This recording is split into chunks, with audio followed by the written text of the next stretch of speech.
I've been watching this show Forrest Gump called Preppers. Oh, no, it's called Doomsday Preppers. I think yeah, I know those Netflix. I've seen and I had never really. I think I'd seen like a couple clips on YouTube, but the other day I sat down and I thought I'll watch one of these. Maybe it'll be funny. I watched 7 or 8 of those in a row, and it is the funniest fucking show because first of all, every single one of these prepping is an exclusively white people thing. I've discovered there is not a single non-white guy on there prepping his farm for the fucking apocalypse. But another thing, these guys are usually between a line where you're laughing at them for thinking they're prepared, or you're looking at them like, oh my God, if shit goes down, this guy is the Negan of the new world. Like that level of shit. And I watched a couple different episodes that made me laugh really hard. The best one is in like South Carolina or Tennessee or Kentucky, somewhere in there. There's it was Georgia, maybe. There's a park called Deadwood, and it's like a reenactment of 18th century or 17th or 19th century kind of Wild West shit, where you can see cowboys do fake shootouts with the Indians, and you can see a cannon go off, and you can go into the old saloon and that shit. Yeah, and this is a real theme park you can go to, and it is interviewing the guy who owns this theme park. And right from the beginning, he's like, "Yep. So my family, we've had this theme park for many years at this point, and it was just 10, 15 years ago.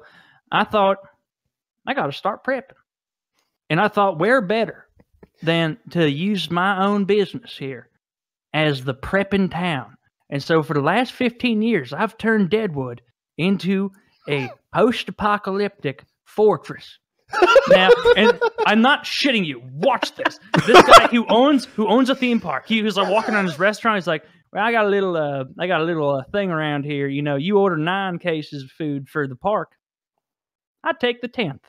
I've got 4 years of dried food stored up in different places around here. I'll show you this one storehouse. I'm not showing you the rest." And then with the camera people, and then he'd walk around and be like, "You see over here? We got a little putt-putt course. What you notice about that right there? Nothing, right? But you stand right here, you crouch below this post and this wall. What do you have right there? Field of sight over the entire area of approaching the chain link fence we have. And so this right here, and you don't even know that, this entire putt-putt course, reinforced concrete, bulletproof. You can hide behind anything on this course, and you will be okay. And so I have someone right here on hole 7, someone right there on hole 4, the entire east wing of this area covered by fire." And then he would go back and he's like, "The big thing I wanted to get going was my defensive cannon. It started out just being a cannon we had on site to shoot blanks to impress the comers. I realized soon after I can put BBs in there. And I've tested it. Now, if I have this pointed to the southern end of my park, it covers an area of 14 yards by 3 yards high. You know what that'll do to a man? Tear him right up, I'll tell you what. Tear him right up." And this guy, he was walking around his fucking theme park talking about how all the things he'd put in there. I don't know how, look up Deadwood theme park. I don't know how it's legal what he was doing, because a lot of what he was admitting to was like just like stealing money from a business to store it away. But I guess it is his business, so he can do whatever he wants. But it was so fucking, and the whole time, like, he would say little fantasy things where he'd be like, "I've always loved the Old West. This is a pretty legit theme park. I told you, it's really legit." He'd be walking around in like the old general store or whatever, and he'd be like, "And you know what I really think? I love the Old West. It's been a favorite part of my life for years.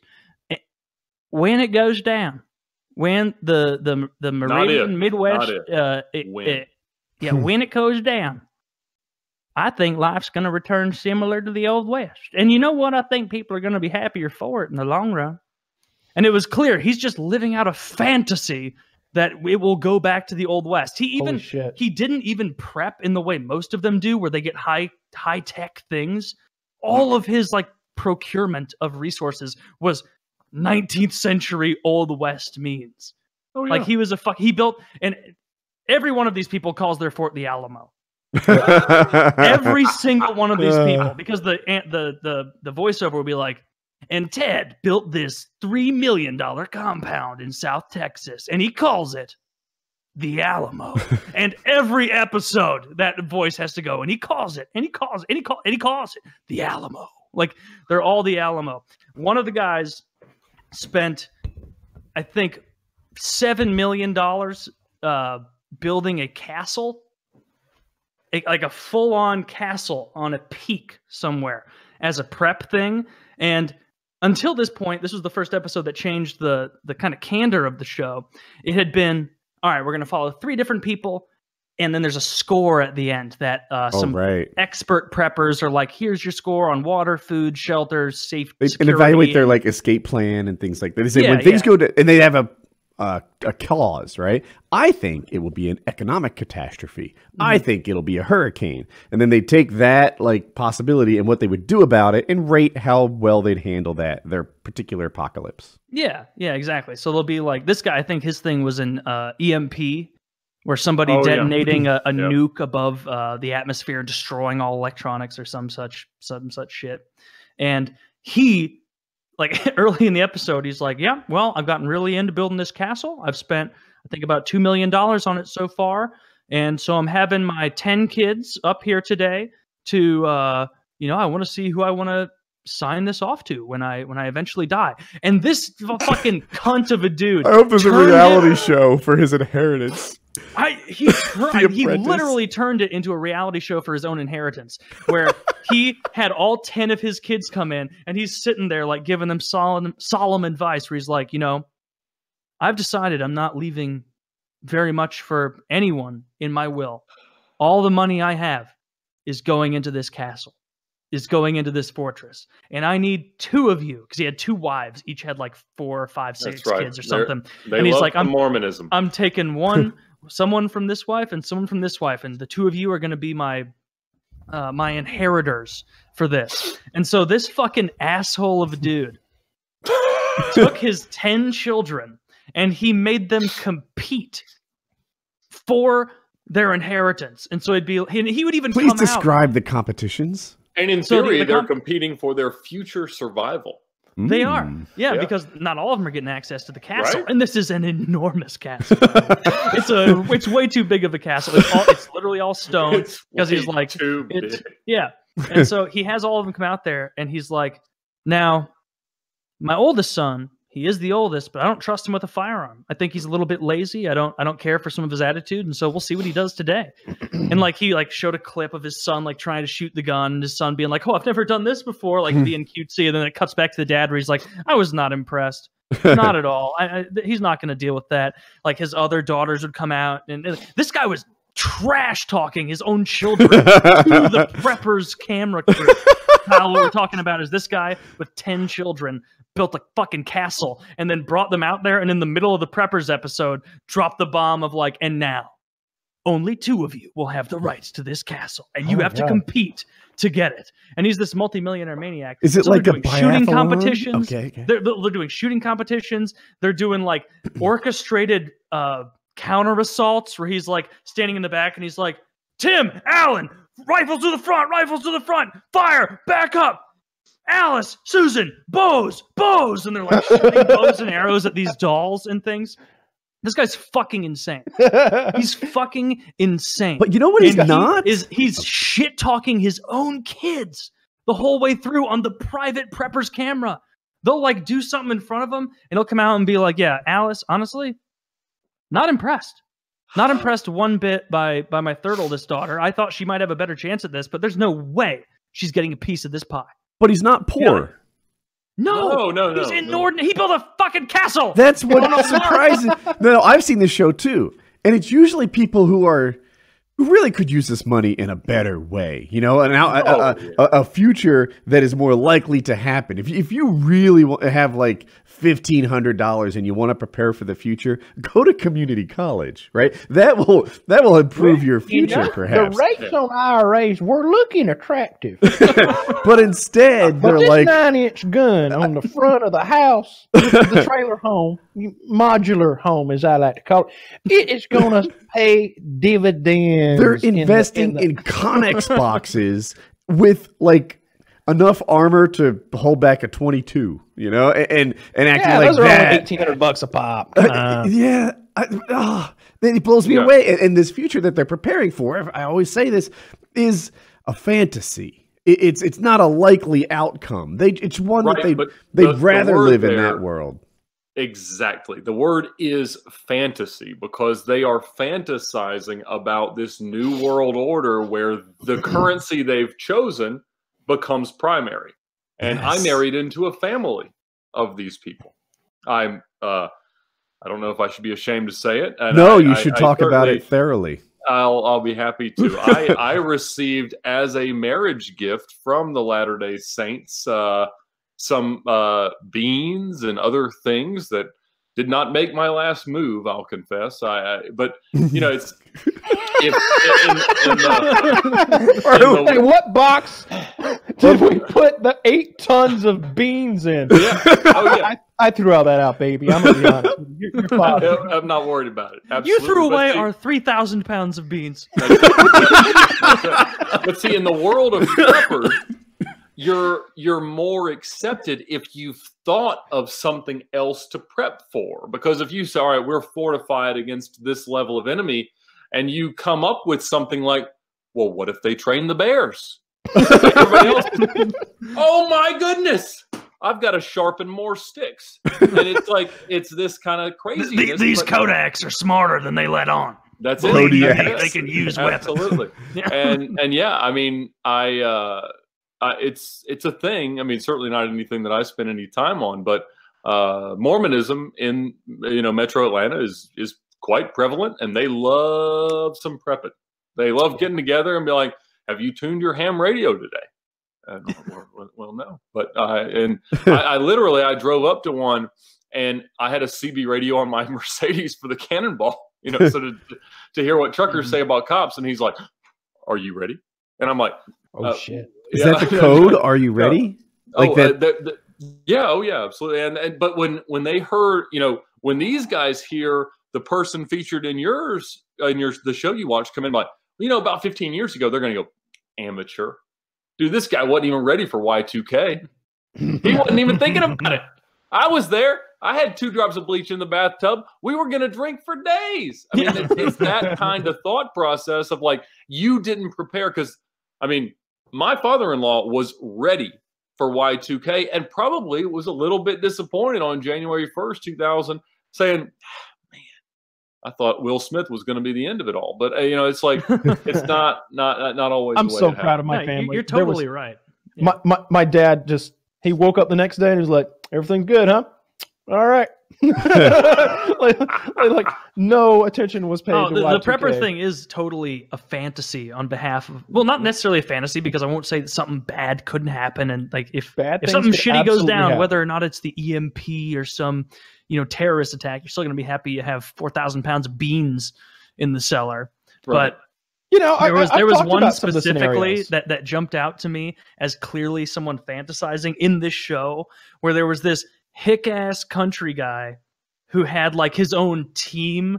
I think like the 7-day Marauders or something, and he was like building his own team around this farm, and it was a really impressive setup. But half the episode was talking to this guy who lived in a city a ways away, and it was like, and he's like, yeah, I'm trying to join Ted's 7 Marauders. It's going to be hard. It's going to be tough. It's going to be even harder because my wife and daughter really don't want to do it. But I've already sold our home, and I've decided we're moving onto this guy's compound. And so the whole way, like, the wife and daughter are just not having it.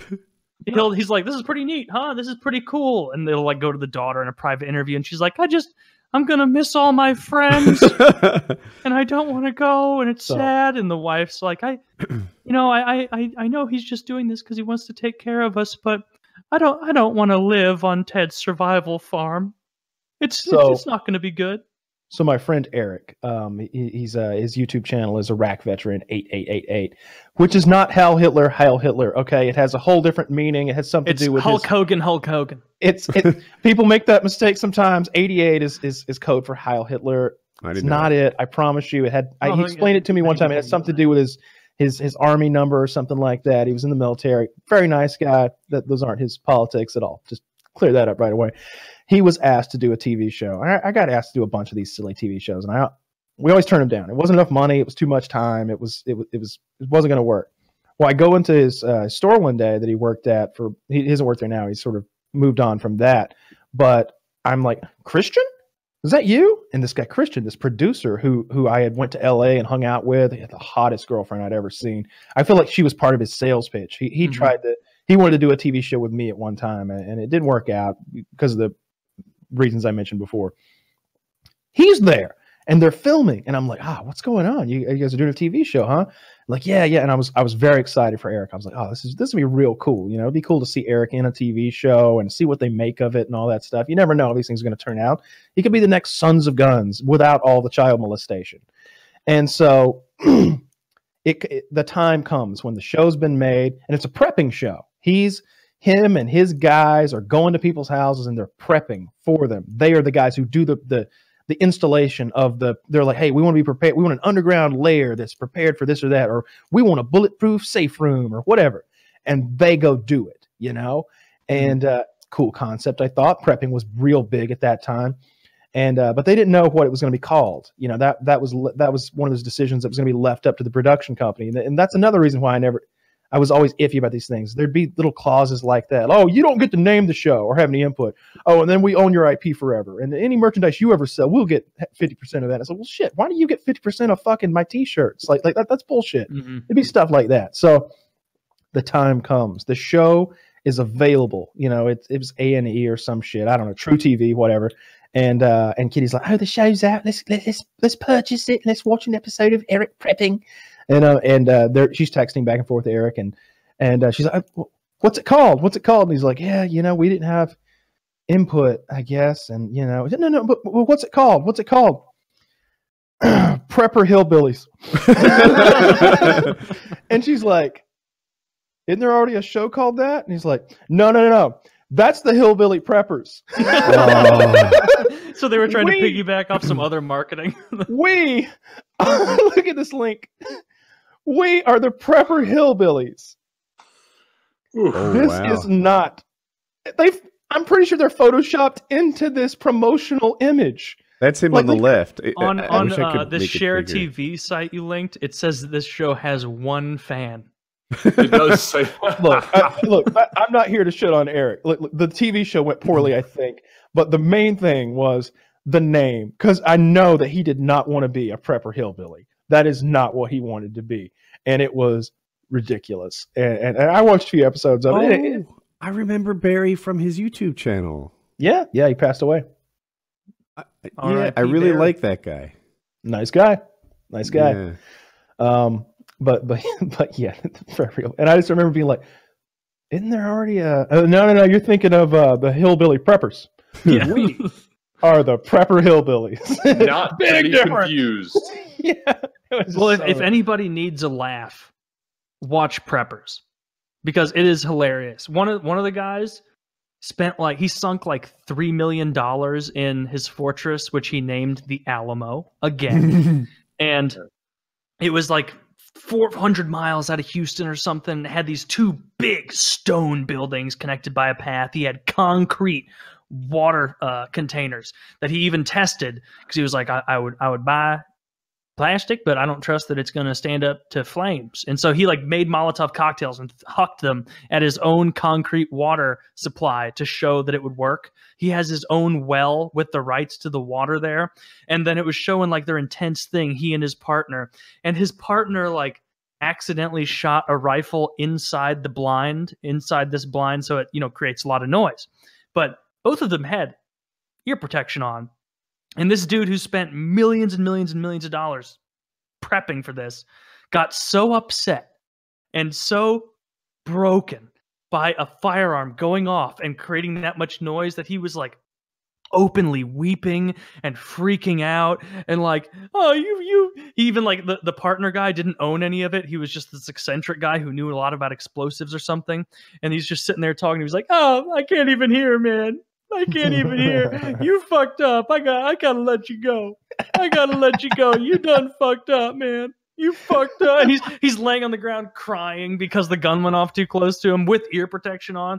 And it was like that moment where I'm like, oh shit.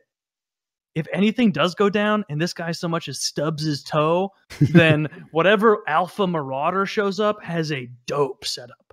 Like, it's gonna be, that guy is going to seize your land, beat the shit out of you, kill you, and then he'll be ecstatic that you decided to spring for the concrete. Why was he so upset? I don't understand. Just that he heard a loud noise? Yeah. No, accidentally like, discharging a firearm. No, it wasn't an accident. He was next to a guy who he knew was going to fire, but he had the barrel inside the blind where you know you're supposed to put it outside, and it had a muzzle brake. Had a muzzle brake on it, which very loud does make it louder. But the way he reacted to it was not at all. Someone who spent millions of dollars in prepping. I'm exposing myself here. It's a metal stand they had that they were practicing sniping from, and so like it wasn't a cloth. It's like a shed with a big open window. Basically an elevated shed, and they were in there, and the one gentleman barely had a little bit of the muzzle brake inside of the blind and fired, and of course that makes a ton of noise. Oh, so if the muzzle had just stuck outside the wall a little bit, then the noise would have gone outside mostly. Yeah, then it would have been fine. It was an amateur mistake for that guy to make, but the way that this guy responded with openly weeping and like calling the paramedics and things, it was like, oh my god, dude, like you're not prepared. If that's rustling your jimmies, it's going to be a rough time in any sort of real scenario. Well, friends aren't that valuable in a post-doomsday scenario. Yeah. That's true. You always want to go it alone. I deafened Scott one time. We were on top of this truck. This truck had like a big platform built on top of it, and we're just driving through the wilderness in Texas looking for anything to kill. If we see a fox, he's dead. If we see a coyote, he's dead. We see, the armadillo or a wildcat or a mountain lion. We're just going to shoot whatever we see. Child. Well, maybe not that, but lights are everywhere, and we're just kind of hauling ass. And what was it? I think it was a coyote. It was something like that. It was something that was like, that'll be a good one to get. It was either a coyote or certainly wasn't a wildcat. But that's what we wanted. We wanted to get a mountain lion because like there were mountain lions in the area. But I figured that thing would hear us coming. Anyway, I opened up on this coyote with a very loud, like an AR-10 with a muzzle brake right next to Scott's head, and he was a little deaf for a day, on the left side or whatever. He was a little upset. Those things are fucking loud. They're so fucking loud. What was it exactly? Yeah. Did you say already? I think it was a coyote. No, coyote. An AR-10. Like an AR-10. Like a 208 caliber. Do you think it was a coyote because you still missed? Yeah, I didn't get it. Okay. I didn't get it. Yeah. We're bumping along, and I just went da-da-da-da, and then there's just dust. There was just a vague movement in the woods. I fired. Yeah. Those were sort of the rules of engagement at that time. Like that. That's when it's a lot of fun. And the coyote yelled, "Stop, please!" I'm a person. Agua. And you said, "This is the slyest fox I've ever come across." Coyotes are a real problem.